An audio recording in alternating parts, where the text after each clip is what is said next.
Вещи, которые были у всех 5 лет назад, из которых я все еще ловлю жесткий кринж.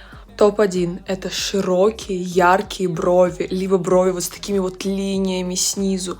Я просто не понимаю, но они были у каждой второй девочки, и я не понимаю, почему был такой лютый кринж, и почему никто просто не видел, как это смотрится ужасно. Сухой доширак. Это просто... если вы не ели сухой доширак, то мне не о чем с вами говорить. Вот этот вот тренд на факты в инсте. Просто база. Джул с мятными картриджами. Это просто... Еще были манго, табак. И где-то полгода назад я снова его пробовала. Я говорю, это просто вкус детства.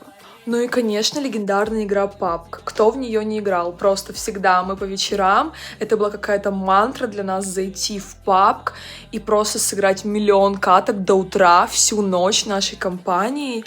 Это просто любовь.